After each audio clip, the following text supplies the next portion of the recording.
It's time for a little comedy, a little content, and a lot of conversation. It's the Geno Jones Show, exclusively right here on YouTube.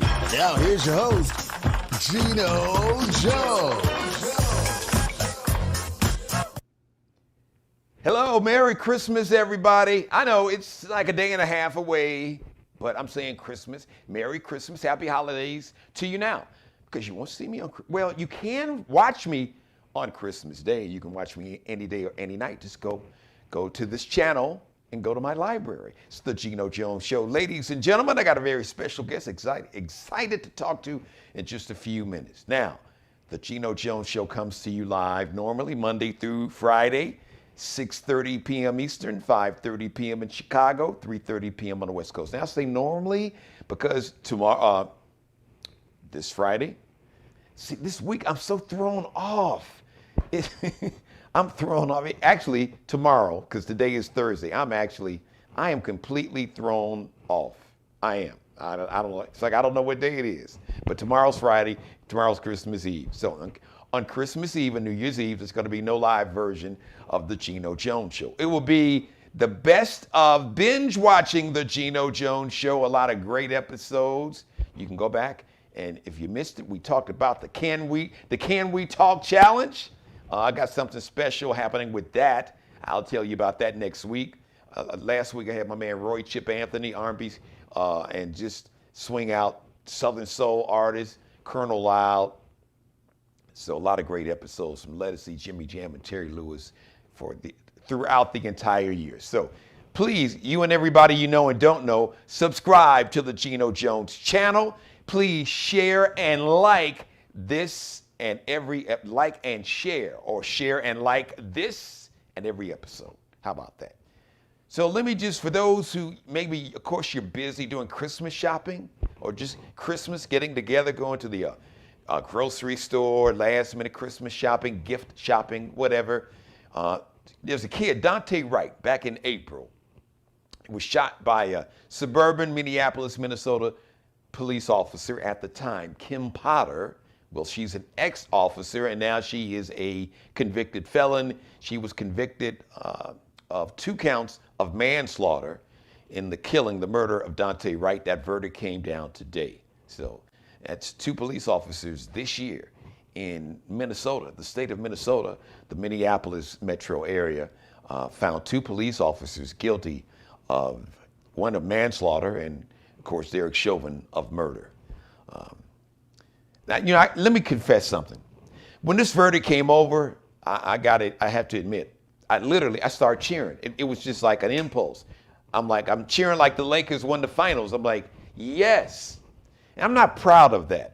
Not at all. Because, after I did it, I said, I'm not proud of that. But that reaction, it wasn't necessarily a celebration of anyone going to jail, a police officer going to jail. As it was just accountability. I was like, yes, thank God that a person who we have to hold police officers, public officials, but especially law enforcement. They have special powers that are given to them by us. We give police officers the ability to use lethal force in justified circumstances. And with that power, it's got to come an incredible amount of responsibility. It's got to be used very carefully and judiciously. It can't be random and reckless, and it can't be, based on some type of bias or hate or bigotry in any form. It can't. So there are no winners in this.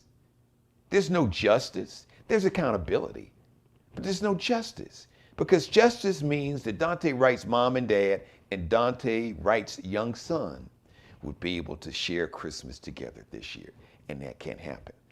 And Kim Potter's family, her boys and her husband, she's in jail now. So there are no winners in this. So there's really no celebration. The celebration is that a police officer, was held accountable. Even though her attorney said it was a mistake, possibly, but it was a mistake that cost somebody their lives. And there's sometimes we make mistakes, and there's certain mistakes that we have to be held accountable for. So I just thought I wanted to share that. So Monday, you got a chance to check out the show. It was the Joe Manchin monologue, really. It's been a problem.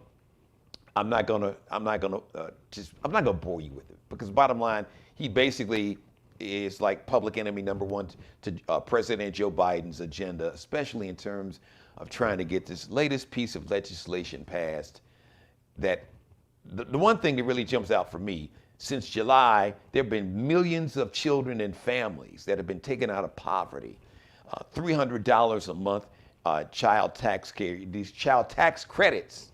I was calling it the child tax care credits. It's really the child tax credits that have been given to families, not given, well, they've been allowed to get this money because they're not giving it to them. They've been allowed to get money they would normally get, like when they file their taxes, they've been allowed to get that money early. $300 per child.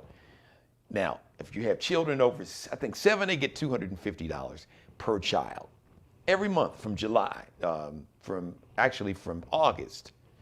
I think it was August was the first. $300 that would go to the bank accounts, directly to the bank accounts, I believe. And in some cases, I guess if you didn't have a bank account, they would mail it to you.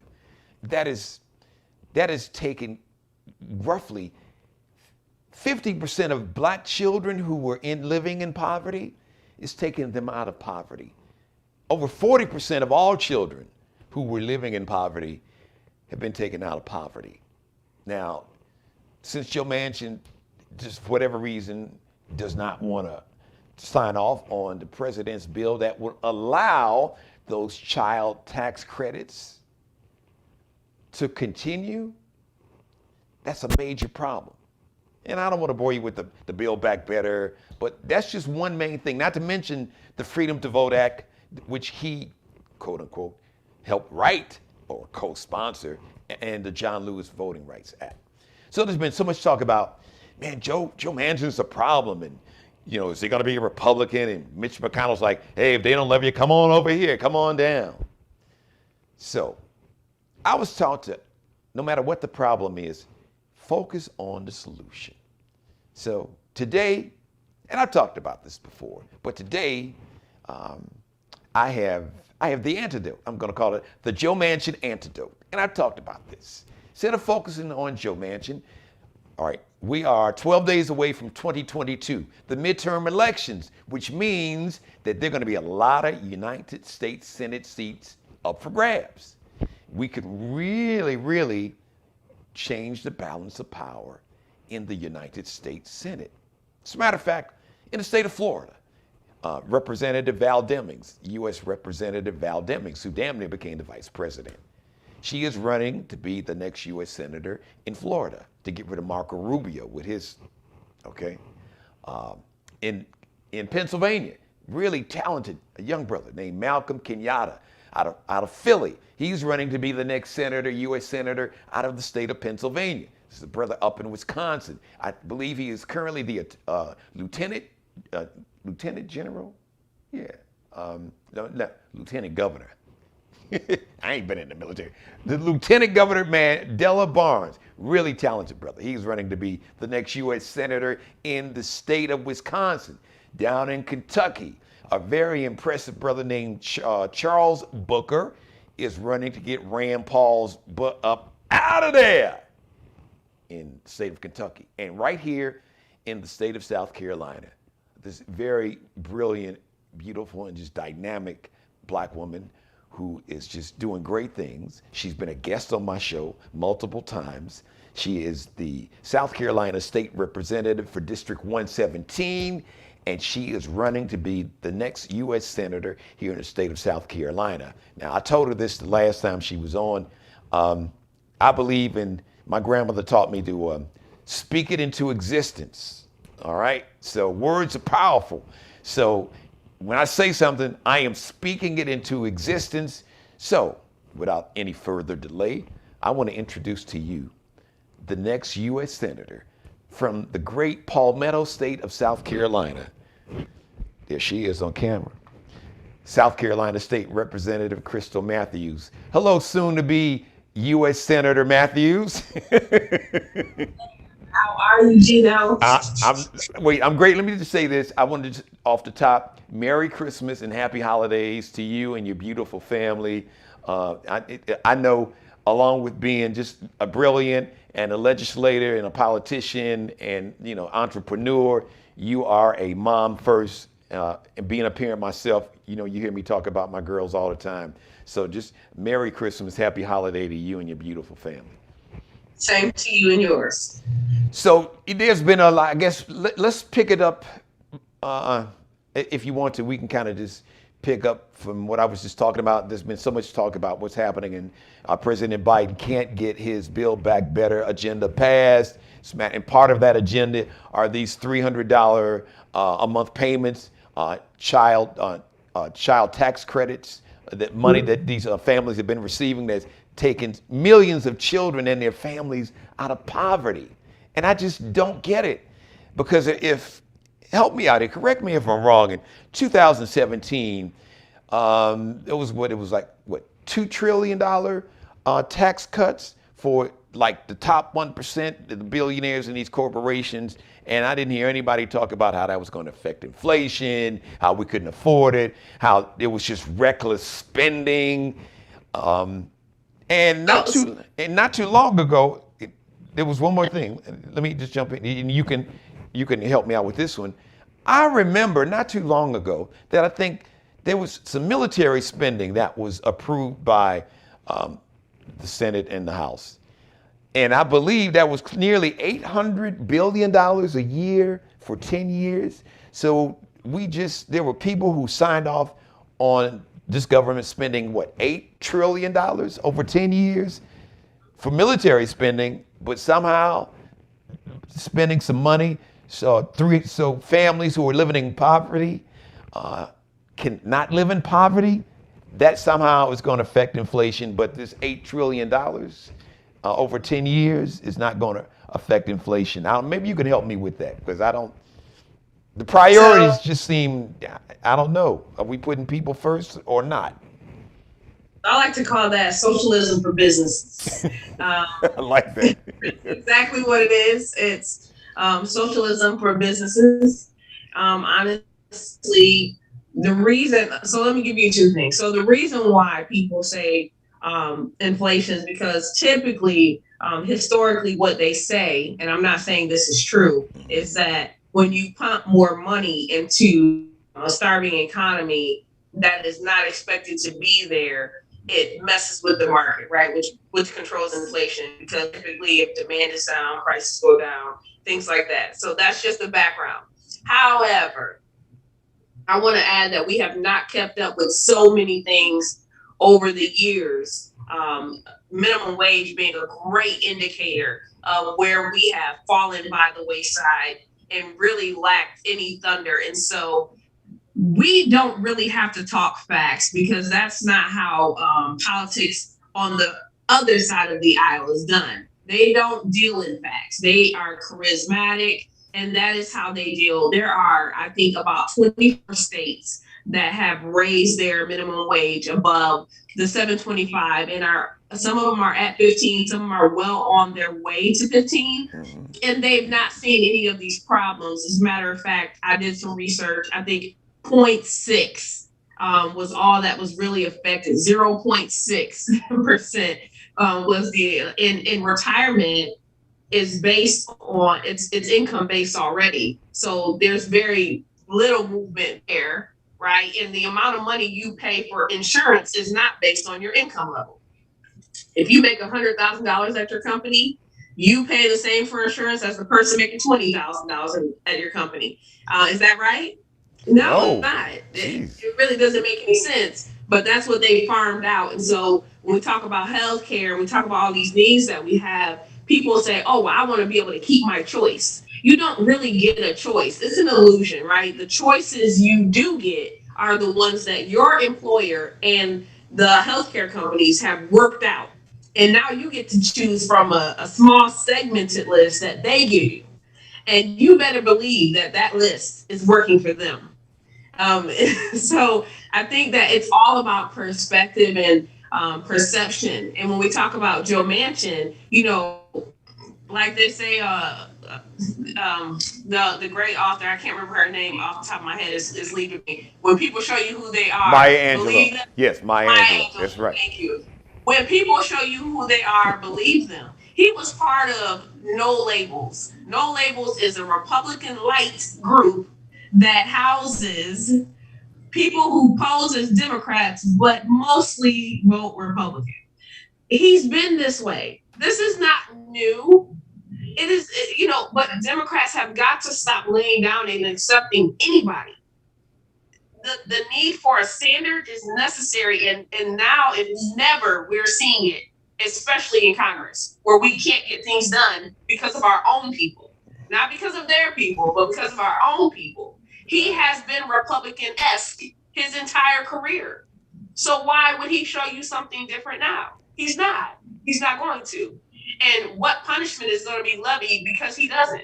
None. If Republicans do anything, they hold their people to the fire. And that is what Democrats have got to do, because we can't afford for people to play around, especially right now when voting rights are at risk. We don't have a vehicle to challenge voting rights. Yes. And we need a vehicle to be able to challenge. But when they strip Section 5 out of the voting rights bill, they really, really hurt the American people, because now when there's something we don't agree with, we don't have a train, a car, or an automobile to put it on to get it to where we can get somebody else to look at it, right? So anyway, that is what we're getting to. And I know we dived right into topics, and we didn't do introductions or anything, but I mean, I feel like I've been here a few times. So I'm gonna go ahead and hand it back to you. Well, no. This is what I want to do. I want to bring it home. Let's talk about South Carolina, because what's affecting South Carolina in many ways is affecting the nation. So let's talk about that $300 a month that families were getting for their children, part of the child tax credits, money that they're getting now. There are, I would think, I don't have the data in front of me, but I'm certain that there are tens, if not hundreds of thousands of children and their families that were receiving that $300 per month per child that ended a week ago on Wednesday. There are, I know for a fact that you and I talked about it on earlier shows, there are millions of people who don't have health insurance that could get it through Obamacare. There was money that the federal government wanted to give the state, and the governor didn't want that money. There are, if my research is correct, like one out of every 6 South Carolinians is living in poverty. We've got rural hospitals that have closed down and have been closing down. I mean, we have deserts when it comes, not just food deserts, but we have deserts of like the internet and Wi-Fi. So 22 is, of course, the midterm elections. You're going to be running against Senator Tim Scott. I just want you to go ahead and just, I'm gonna be like DJ Cassidy. I'm gonna pass you the mic, and you can go down whatever list you want to go down. But the question is, what do you plan to do to make the lives of everyday South Carolinians better? And some of those issues we just talked about, the South Carolinians that are worried about, wow, that $300 a month made a big difference. I had enough money for groceries for a whole month. I didn't have to worry about splitting pills in half, or the 15th or the 20th of the month. I ran out of medicine. I don't have to choose. Before, I had to choose between, wow, do I buy enough medicine for me or my children, or do we cut off, do we lose Wi-Fi, or I don't have enough money to ride the bus, so I don't have enough money for gas to get through the entire month. People were making hard economic choices. So what are your plans to eliminate that, in terms of, once you get in office, of course, you can work with the current administration to get some of these laws passed to give people just a fair shot, like you said. Yeah, I definitely agree. And, for me, this hits home. I am one of those families. I am not independently wealthy by any means. And the fact that people felt like as soon as people were able to breathe a little by getting that little extra money, they felt like they wanted to stamp out their fire. That was, for me, that just shows the privilege of some people that they have no clue about.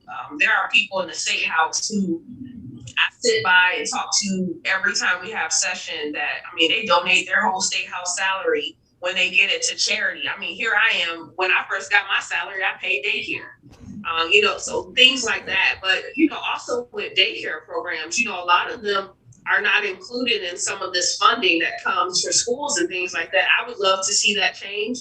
A lot of our daycares, I know the one my daughters went to, and my sons, it taught them well. They were very well prepared for kindergarten and very well prepared to start school. But when it comes to the help and the strain of parents paying for that weekly daycare, you don't know it unless you know it. And so I would love to see them being funneled into that. But I also want to tackle credit scoring reform, how we value credit scores, how we calculate them. That's only something that can be done at the federal level. And working families rely on credit scores for everything, Geno. Yes. Your car, y'all can get two identical cars, but if your credit score is low, your payment will be $750 a month. And if it's high, it'll be maybe $120 a month. That is just crazy. For the same vehicle, valued at the same amount, that left the car dealership at the same time. I know. So you make the person who's struggling pay more. Yes. I just don't. And so when people say, oh, well, it showed your credit worthiness, well, that's not true, because you have to go get that in order to get that, which also doesn't make sense, because if I'm able to manage my money without needing to use credit, then I am showing that I'm able to manage my resources effectively. That's one thing. Two, we need to talk about healthcare, and we need to talk about access to healthcare, access to quality healthcare. We definitely need a whole division on minority healthcare. When we talk about mortality rate for women of color, we talk about the birth defects and things like that happen. Those things are important. When we talk about shutting down rural hospitals, places where they don't have functional broadband, and then we say, well, we're going to give them telehealth. Well, how? They can't connect and actually receive that service. And another aspect of that, I'm going to kind of flip it on its head, is making sure that doctors have access to affordable digital health solutions. Because we can say that they can do all this, but if they can't afford the equipment, if they can't afford to keep it up, then that's not a service that they can offer to their patients as well. And by the way, while I'm on healthcare, I'm going to touch on this very quickly, is prescription drug costs are higher here than they are anywhere else. Wow. Anywhere else. You mean to tell me we regulate everything else, but we don't want to regulate that so that people can actually live? Come on, y'all. And Representative Matthews, I walks around choosing to be sick. I want to have cancer. No, and I'd love to have. I just want to, and on that point, especially when you were talking about prescription medicine, I didn't realize that South Carolina, like, we were paying more than anybody, and this has been talked about a lot, and I believe this is part of the Build Back Better bill. Like, to make insulin, I think I heard somewhere at the most it may be like $10 just to actually produce this medicine. But for people to pay anywhere from $600 to $1,000 at the most, I think somewhere it was like less than $1. It depends, somewhere between like $1 to up to I think $10 at the highest to actually make the insulin. But then you're paying $600 to $1,000 a month, and that just goes to what you're talking about.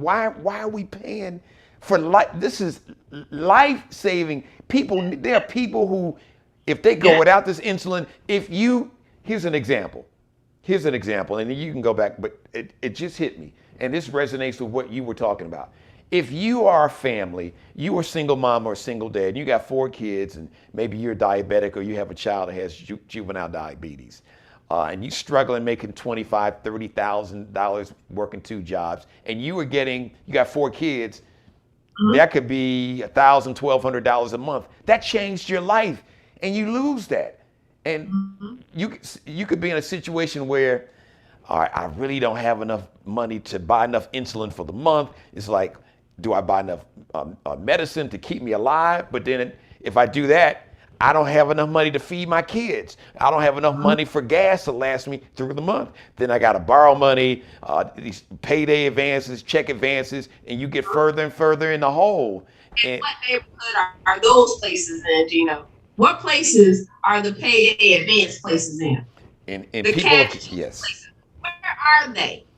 I guarantee I can tell you where they're not. yes, They're not in affluent neighborhoods. yes. They somewhere near the lower end, right? So if you don't make that much and you have to live somewhere affordable, now we got places that will prey on your vulnerabilities. Yes. So when we talk, all of these things become a domino effect. None of us choose to be sick. None of us choose, well, there are people who have this disease, but I'm saying other than that, there are, the things that your body, the metaphysical things that go along in your body, you don't really choose those. So when we talk about capitalism, right? And there's nothing wrong with some capitalism, right? But when it comes to certain areas, it feels like we gutted our morality. It's like, oh, well, if you want to stay alive, you got to kill Peter and rob Paul. Like, that is ridiculous to me. And then you got, well, the socialism is like everything should be free. Well, that's just not realistic, right? So there is never a time where you don't have both things operating in a society. So for those of you, and I have received endless inboxes of Tom, what's his name? Tom Ferguson. I don't know his name. Whatever the boy name is, the guy that was running, he gonna run against whoever up and came back. He sent this inbox saying she's a socialist and we got to get her out of there because of this, because of that. Let me tell you something. That just shows his ignorance, because there's not one society in the world that functions 100% socialist or capitalist. They have to work in tandem for it to work. There's going to be a little bit of both, right? It's called a regulated society, right? Regulation controls that back and forth. It can be farther this way or farther that way, but you still have to have both, okay? So when we talk about that, though, we talk about the strain that it puts on families who can't afford that. So you start getting into the mental health aspect, yes, the stress level. And when you're stressed, we've all been stressed, right? You're somewhere and you had a long day and, your kids are making noise. You're like, be quiet. Right, be quiet, right? Yeah. That's a small, minute example of what people are going through, especially right now in the pandemic. Right. I can tell you that depression is made much larger by being isolated, right? Absolutely. So we talk about all of these things working together and how we're not being a holistic society. We run into all those areas. But anyway, so healthcare.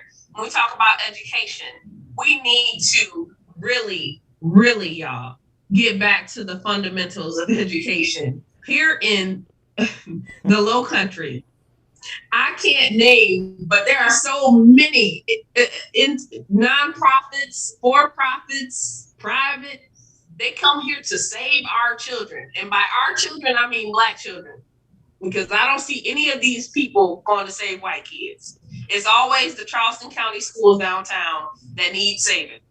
They're closing the school and they're doing something else, but guess what? We're still failing in education. So one of the things that I would like to propose is definitely a bill that says you can't add any more without clear evidence that what you're already doing is working. You can't add anything else without clear evidence that what you're doing is already working. Evidence-based programming. It's ridiculous that we are not already there. Somebody can just walk in, Geno, and say, you know what, I'm going to fix your school, X, Y, and Z. Teachers don't get a say-so in the grants that these people are applying for. The grants come, but they come with what, Geno? Stipulations. Yeah, yes. Stipulations. Money, a lot of times when it's coming from these outside entities, it comes with stipulations. Who has to adhere to them? Teachers and administration, not the people who are applying for and getting them. And so the problem that we have with Washington, where I'm going, and the classroom right here where we are, is the space between the two. Every time we allocate money toward education, every time that train stops, somebody siphons off a little bit for bureaucracy. And then they twist the requirements for what they want it to fit. And they're changing it a little bit. Every time that train stops, it changes form. So by the time it actually gets to the classroom, that $1 million that I sent you is $2,500. Yeah. Hey, listen, you talked about education. Can I jump in here? Hold whatever point that you had. I mean, the show is yours tonight. But let's talk about student loans, if you don't mind. When you go to Capitol Hill, when you go to Washington, how do you feel about student loan? Because there are a lot. Listen, full disclosure. So, my wife, we still got student loans on her end and our oldest daughter. So I'm living this whole tuition thing in real time. And there are a lot of people that's been calling for President Biden to listen. You need to cancel all the student loan debt, because you talking about predatory, that's a whole different conversation. But at least now he extended the moratorium in terms of when you had to start paying on those federal student loans. I think moved it to the end of April. A lot of people are calling for him just to wipe out, look, at least knock off $50,000.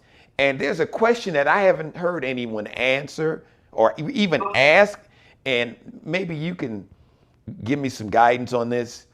I hear a lot of talk about the federal student loans, but I know a lot of people are massively in debt because of private student loans. So how would you address the whole student loan fiasco and disaster here? So I definitely think that student loans are something that we have to deal with. Global competitiveness is what makes us thrive as a country, and having those educational advantages is what helps us thrive as a country. And that's why the federal government got into schools in the first place. I believe that forgiving student loan debt is a great thing. Most of the jobs that you will get out of college won't pay you enough to pay your student loans. And the funny thing about it is they require, there's got to be some balance, right? So when I get in, I'm looking at the balance in the scales. Jobs require you to have this level of education to get the job, but then they don't even pay you enough to pay back what it took you to get the education to get the job. But wait a minute, they're double dipping. So this is the part Republicans never talk about. I want to talk about the double dipping and why we should forgive student loans or require companies. We can't require them to pay a certain amount, because I think that's really putting your hand too far in. But at the same time, we've got to figure out how to get this scale even. So they're double dipping because these same companies, right? Let's use, I think Walmart is one that they use all the time. So let's just use Walmart because it's a common store.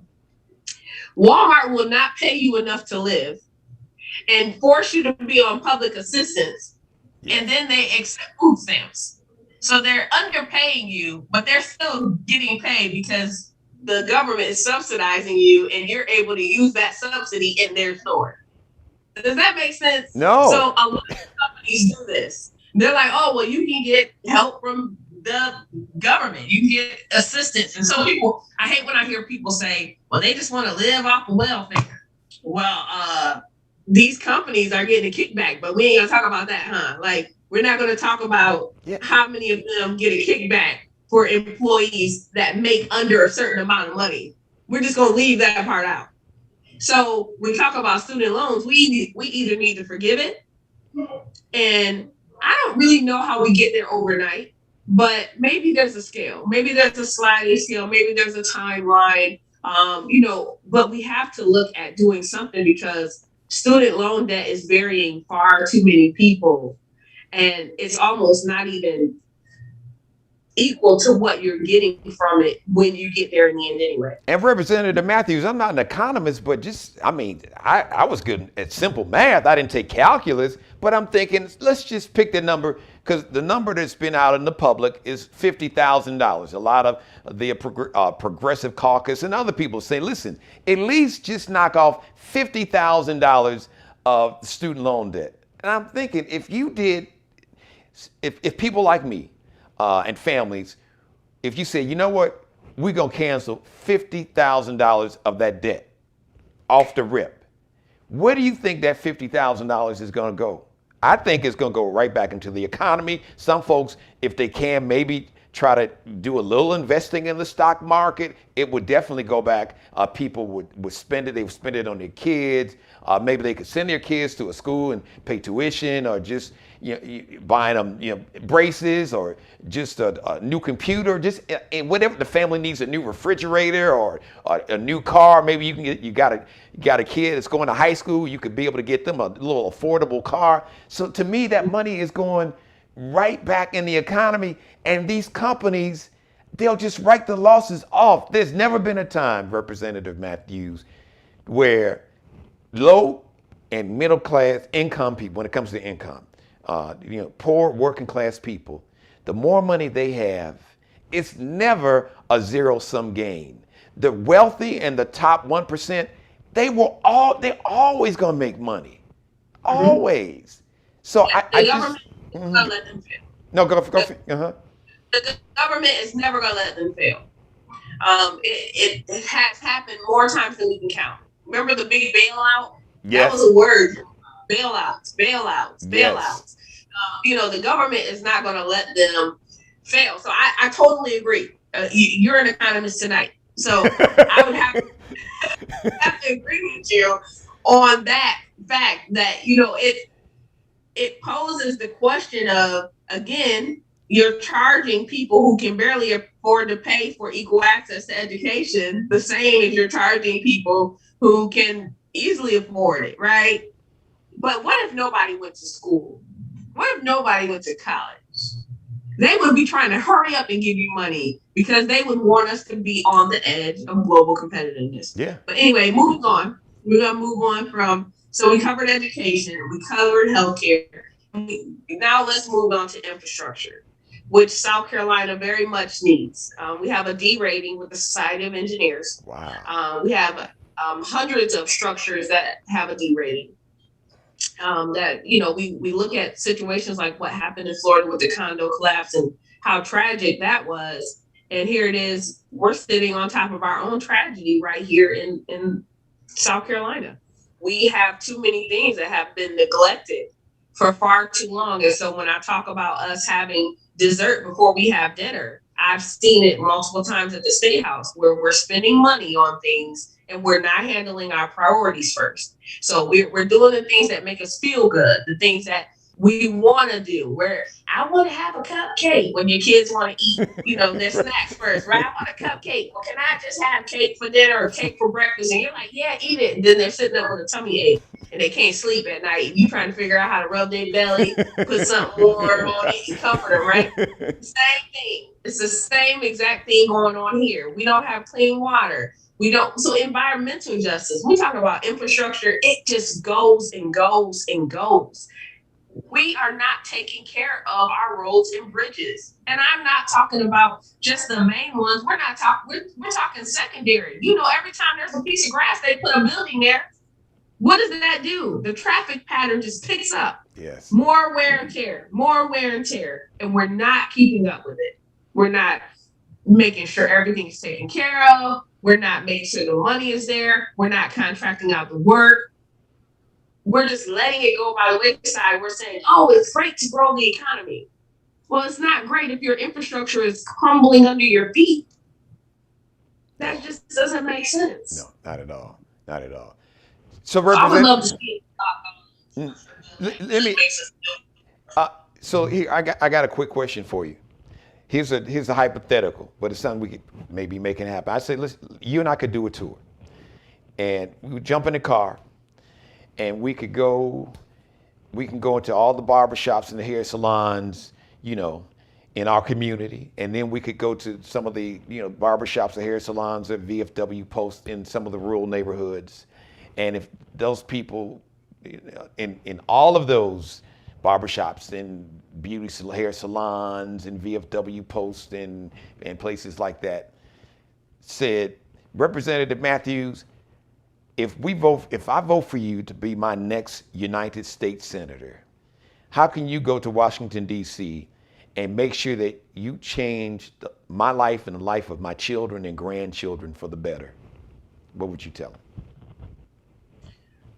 I'm going to go and I'm going to be as grimy and gritty as I need to be to make sure that our issues, I said our, because they're my issues too, are forefront, top, and center in the things that were going on and the laws that are being passed. And if there's a reason why they're not, you can rest assured the same way I go live from the State House Chamber in South Carolina, I will be live from up there letting y'all know where we need to be and who we need to apply pressure to, because that is the only way we are going to get things done. I don't deal in sweeping things under the rug. I don't really have time for that. I'm a single mother of 5. I got way too much going on. This ish ain't fun. It ain't like ha ha ha ha. It's not fun for me. I'm not like out here giggling and grinning and shit. That's not who I am. Like, I really sometimes try to understand why I'm crazy enough to even do this. And then I remember it's because somebody got to fight for us. Somebody has got to fight.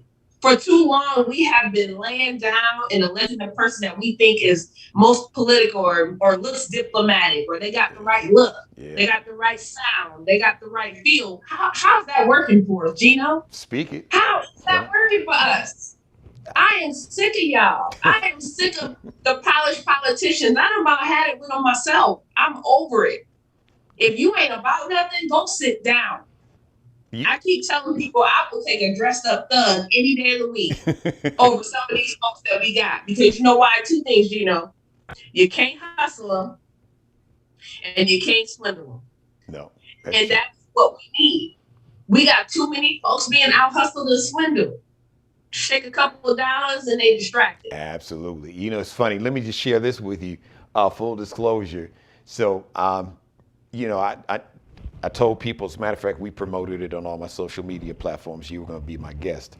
And, you know, I was talking about, listen, you know, people know that I've been a big supporter. I'm very impressed with just you, you know, professionally and just you personally.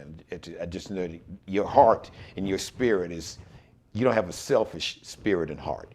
And I said, listen, also, she's going to make history. She would be the first Black woman U.S. Senator in the state of South Carolina. And so one of the comments that got back is, oh, is she just running to make history? I said, she's not here. I'm not officially authorized to speak for Representative Matthews, but I know her well enough as a person to say, I have a feeling she would tell you something like this, that your number one priority is not to make history. Your number one priority is to make the lives of, and I said I talked to the person, you and your family and your children. That's her goal. Her number one goal is to try to make your life better and my life better, not to make history. So how far off was I? Was I out of line? Did I speak out of turn for you in that case? No, you actually did better than I would have, because making history ain't shit if you ain't making changes. That history shit, I don't need that, honey, because that don't help me. I'm not rich. I got a regular house with regular bills and regular children. So I don't know what the hell making history is going to do for my life. It ain't going to help my car. It ain't going to help these roads. It ain't going to help my bills. It ain't going to help me pay my mortgage. It ain't going to help me do none of that. I am not a title chaser. Now, there are some of them out there. And typically, those are the people who want you to address them by their title. I'm over that, too. Okay, I'm Krystle every day of the week. And I don't take nothing back that I say. Let me tell you something. I make traditional Democrats nervous because they can't control me and they don't know what I'm going to say. But all they need to really worry about is the fact that my heart and my mind is in the right place. My goal is not to impress them. It's not to tear them down. My goal is to fight for working families like myself. I'm 40. And people always talking about how young folks don't vote. And I'm sick of them too. Let me tell you something. Why would you want to vote if you're 18 to 40 and you out here and you're involved when I look at the cabinets that get appointed, I don't care whether it's a Republican or a Democrat. There ain't never nobody our age. That's a great We're point. wise enough. I done lived through enough shit that I am wise enough and smart enough and intelligent enough to hold those positions. But when we talk about people who get put in those positions, you know who we see, Geno? You know the reason why we're so disenfranchised? Because we keep seeing people we can't relate to. Yeah, absolutely. You pick the person who is old. You pick the person who got all these so-called statuses and status symbols, and they were the president of this, and they was on this commission, and they was on this society. But guess what they don't tell you, Geno? And this is more for your listeners than you, I think. But you know what they don't tell you? That stuff mostly comes after you get a position. Yeah. Then people think you're somebody, and they offer you seats on commissions, and they offer you opportunities to serve on boards. That comes after that. So why would that be a measuring stick for how well somebody is able to serve the community? That is ridiculous. And that is the pit in the hole that we've now fallen into as a society, because we're so busy waiting and looking for credentials that we miss purpose. We done missed the whole purpose. I agree. Listen, before I get out, well, I didn't want to finish your thought, because before I let you get out of here, I want you to, if there's anything else that you specifically want to address, I just want to give you the floor. But I do want to ask you, because we're talking about voting, but you know what? If we don't save this damn democracy, none of this stuff. I mean, the child tax credits, that money, we haven't even talked about. And I would be remiss if I didn't give you the opportunity, if you want to address the threat that women are looking at in terms of their own reproductive rights and reproductive freedoms. But all that hinges on whether or not we protect democracy and really protect the right to vote, especially the right of Black people and people of color to vote, which leads me to the John Lewis Voting Rights Act, or the Freedom to Vote Act. I have a feeling that if you were in D.C., that President Biden would have another vote when it came to voting for either or both the John Lewis Voting Rights Act or the Freedom to Vote Act. But I'll let you address that yourself in your own words. Most certainly, Geno. And yeah, I hope while you guys are watching me, you'll go to my website. I hope you'll donate to my campaign, $5, $10, $15, $20, $25. The limit is $2,900 if you got it. We've got, when I make my call, and I'm just going to say this real briefly, when I do my call time, I don't see a lot of Black and brown names, and I want to see more. I want to see more of those names when they give me the description and it says, African-American, or white, Italian, Jewish. I want to see more of a mix-up when I'm going through that. But anyway, go to my site, find me, and do that. But let me address what you said about women's bodies and voting rights. Voting rights are the one thing that make us all equal. That's the one playing field that we all are supposed to have an equal leg on. One person, one vote. I just feel like it is egregious that we have not, as a country, done all that we can. And I'm not going to just hold Democrats responsible. I'm holding Republicans responsible as well. Thank you. Republicans would not be in office if it were not for voting rights. Democrats need voting rights because we need to make sure that we have a voice. But let's be clear. We have not done what we need to do to protect voting rights. We have too many Republican-esque Democrats in Congress. And we've got to get rid of them. We've got to weed them out. And if you don't think that your voting rights matter, if you think that your vote doesn't count, that here in South Carolina, in the last election, one was decided by 14 votes, one was decided by 40 votes. Wow. If that ain't that's your street. That's enough people on your street to change an election. Wow. So please don't tell me that your vote don't count and that it's already decided. Hey, I ran out of here. I was going to say Representative Matthews, hell, I know some families. You said 14 or 40, hell, that's some families. Just one house. If all y'all in the same house, the same family voted, it could change. Yeah. It could change an election. It can change an election. Like dead serious. It can change an election. And when we talk about women's bodies, my viewpoint on that, you guys, is very simple. I simply trust women. I have gave birth to 5 children on my own without the help of the government. But I remember growing up seeing the black trash bags in the dumpsters from girls who were giving birth and killing the babies because they were too embarrassed to go home.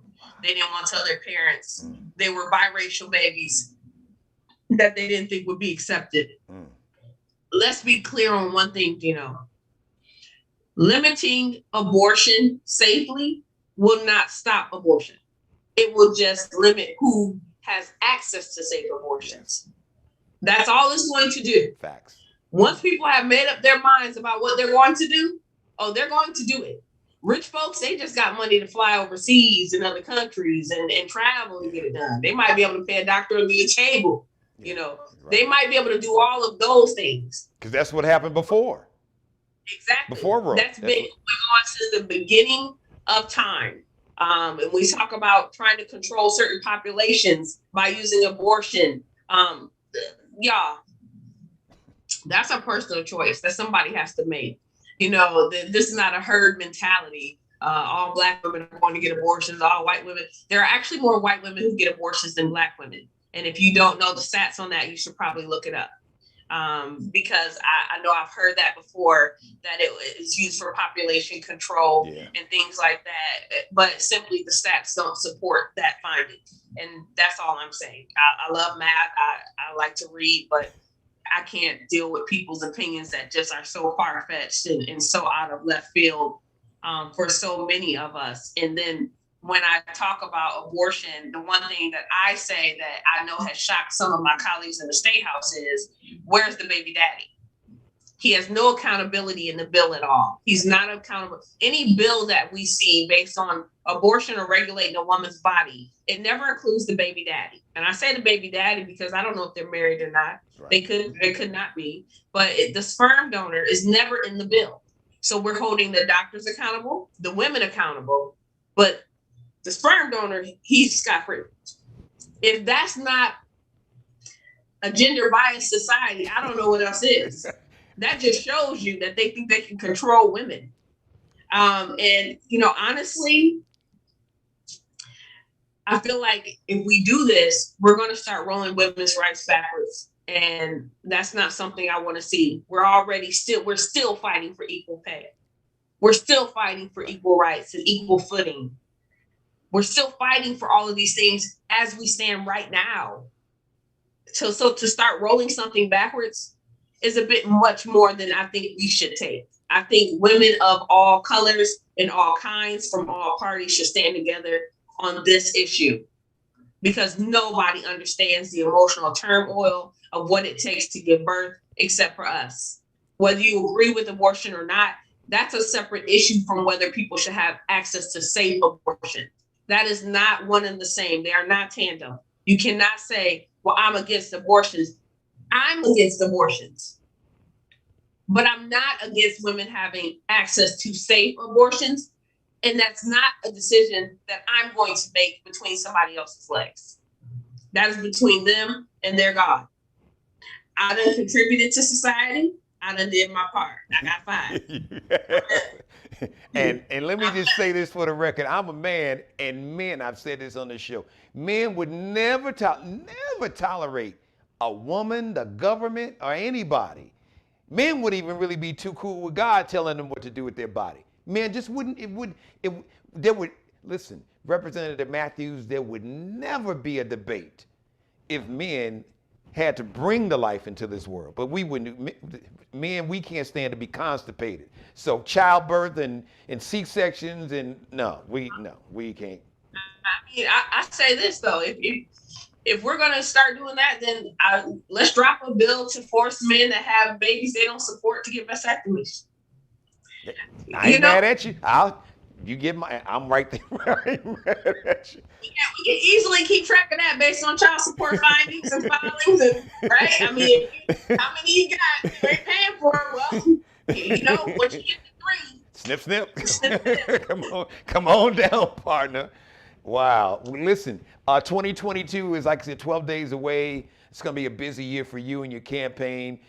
If you have some events or anything virtually or in person, even though we got the whole Omicron variant going on, y'all, please just get vaccinated. I've had this conversation. I've had epidemiologists. I've had black epidemiologists and virologists who were leading experts in this field in this country. Y'all, please, okay? But I digress, Representative Matthews. Any events, like I said, either virtually or in person that you want to share with us, once again, please support this woman's campaign. Like I said, ladies and gentlemen, one thing I can say, I'm giving it to you. Y'all know I give it to you straight, no chaser. And I will never lie and say something that ain't true. Before I tell a lie, I won't say anything. I'll just shut up and just walk away.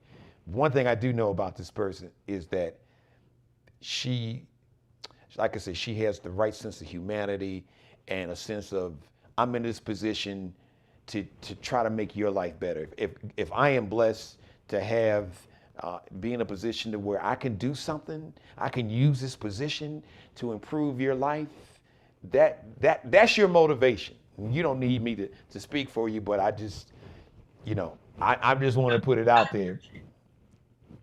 So yeah, whatever you got coming up, share it with the public and let everybody know where they can go and donate. Look, Chris, you looking to give a Christmas gift? You can support the campaign. That'll be a nice Christmas gift. So give everybody the information where they can go and learn more about your campaign and support your campaign.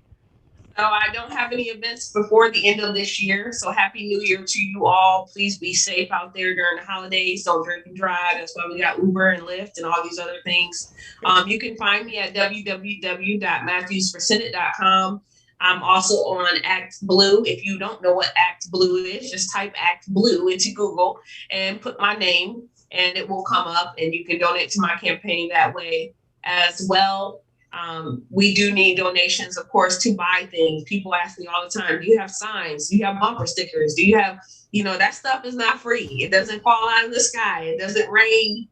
I didn't raise 200,000 overnight. So, I don't have the Tim Scott cash cow out there. So, that is how that happens. People pour donations in because they understand the importance of what they're doing when they get behind a candidate that they really want to push and they really want to win. And so that is what you can do for me. Y'all, if I leave y'all with anything, I want to say, stay involved, get involved. If there's something you don't understand, ask the question. Nobody knew everything overnight. You have every right to be involved and concerned about your community. People tell me all the time, and I struggle and I fight back with my campaign all the time about how much stuff I have going on. I'm a mother of 5. A lot of times I don't even eat breakfast till 3 in the afternoon because I'm doing call time for 4 hours in the morning. I make over 100 calls a day asking for donations and to keep my campaign going. Y'all, this is what real life looks like as a candidate. It's not glamorous. And most of the time, I haven't even combed my hair yet. I'm just making calls. And then I got to pick up kids and do homework and go to sports and go to basketball. It's not glamorous. And people say, well, you got a lot going on. Well, guess what? My right to care about my state and my community should not be dependent on how much free time I have. It's dependent on how I feel about the place that I live and what I want to see happen there. And I want you to take that home with you. I want you to take that thought with you. You don't need somebody else to qualify you to be involved in your community.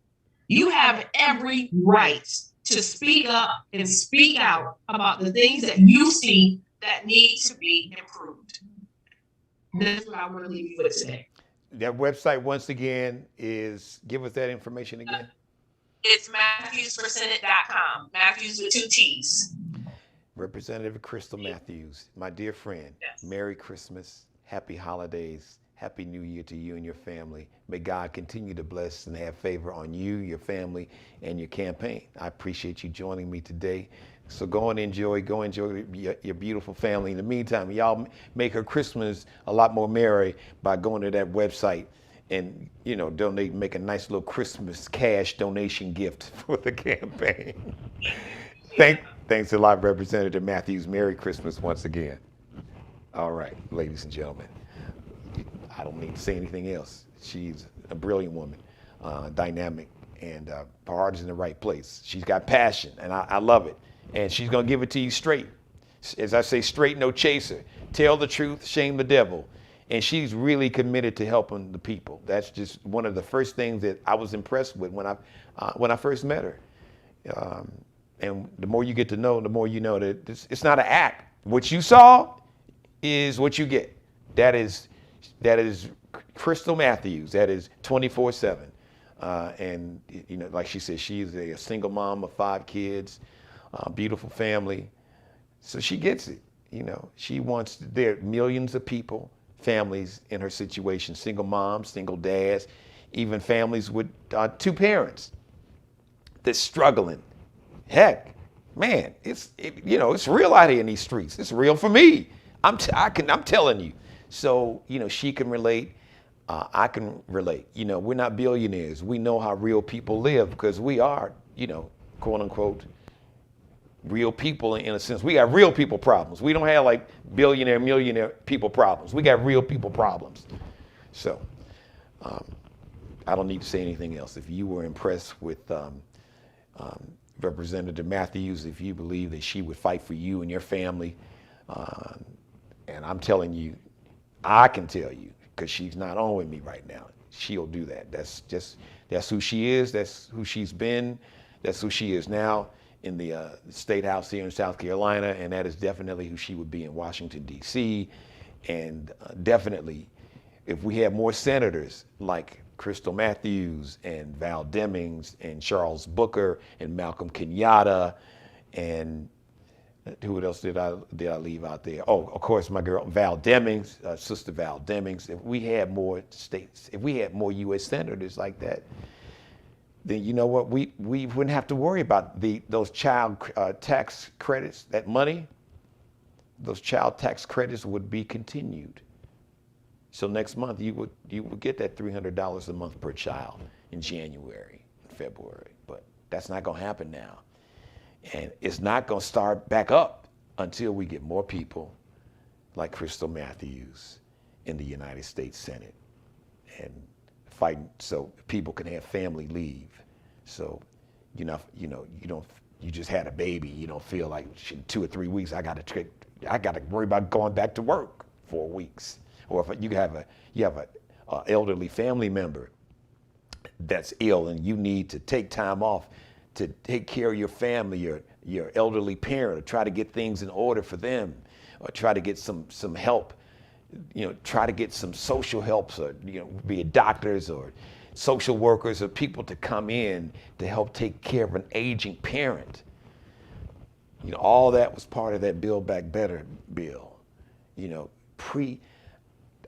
Universal pre-K, every child, regardless of how much money their family has or doesn't have, should have access to some type of basic universal pre-K. It's going to benefit, and guess what? Those billionaires, it'll benefit these billionaires and their companies, because the more educated a workforce you have more educated young people.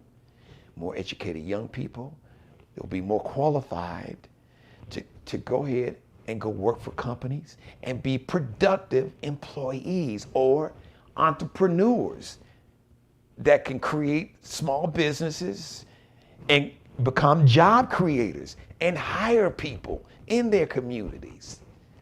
This is a win-win. There's never, ever been a time in the history of this country, of really anywhere, to where if the poorest and the middle class in those countries, if they economically move up, the wealthy at the top automatically gonna get some of that money. Automatically. It's always happened, and it always will happen. And people just want to be able to sleep good at night and be able to maybe take a vacation, just maybe once a year, take the kids to amusement park or go on a family vacation to see relatives they hadn't seen, a grandma. Just to be able to go to sleep at night and not wake up in the middle of the night and have to worry about how you're gonna pay these bills, or, how am I don't have enough money. What do I do?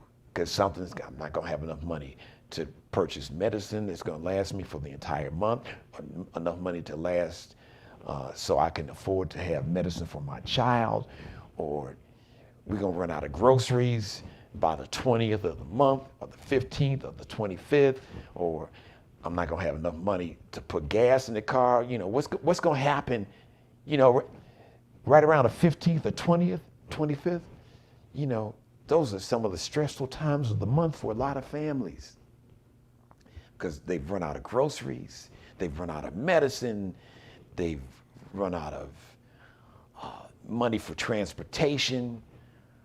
They don't know how, or they don't know. They're just, God forbid, if, oh my God, something happened to the car. There's an emergency. Oh God, what? I got flat tires, get a blowout. Oh, my transmission just went out. Oh, my kid is playing basketball or soccer. Or they broke their leg, something happened, or God forbid, they get sick and you don't have medical health insurance. Oh, listen, it's real out here. So you can go learn more about Representative Matthews' supporter campaign. You saw for yourself. The sister, she's about putting in the work, and she's about the people. She's not about, this ain't no personality thing. She ain't trying to be no media star, none of that. Like she said, I got real people problems. She said, I'm a single mom of 5, okay? So thank you for letting me be a part of your life. As always, God bless each and every one of you. God, most of all, thank you for letting me do the Geno Show. Once again, I want to thank State Representative Krystle Matthews. She's the state representative from District 117. She's going to be our next U.S. Senator, the next United States Senator. I'm speaking it into existence. All right, I want you and your family to have a very Merry Christmas, all right? Shout out to Mr. Markel Bailey, the official barber and hairstylist for the Geno Jones Show. Check him out. He is the owner of Designer Cuts in Goose Creek. Check him out on Instagram, Kelby Cutting Up, KELBECUTTINUP. He's also Markel Bailey on Facebook. Allie Jones, she is the official wardrobe consultant and stylist for the Geno Jones Show. Check her out, designer, fashion design major, Columbia College Chicago, my alma mater, and supermodel. She's on Instagram. So underscore is the line at the bottom. Underscore Lexi, LEXXIE, space Nicole Designs. Underscore Lexi with 2 X's, space Nicole Designs. And Bruce Gage, he is one of the official wardrobe consultants and stylists. All right, check him out, Miglio di Mario Uomo, or you got Flyball the store. So you can check him out on Instagram. Just do a search, Bruce Gage. You would find him on Instagram, Miglio di Mario Uomo. Miglio di Mario Uomo. No, don't ask me to spell it. Make it easy. Just search Bruce Gage on Instagram and on Facebook, and you can check out those 2 lines he has, the Miglio di Mario Uomo and the Flyball the store. Or you can go to the website, Flyball the store, and check that out. I think you'll like that.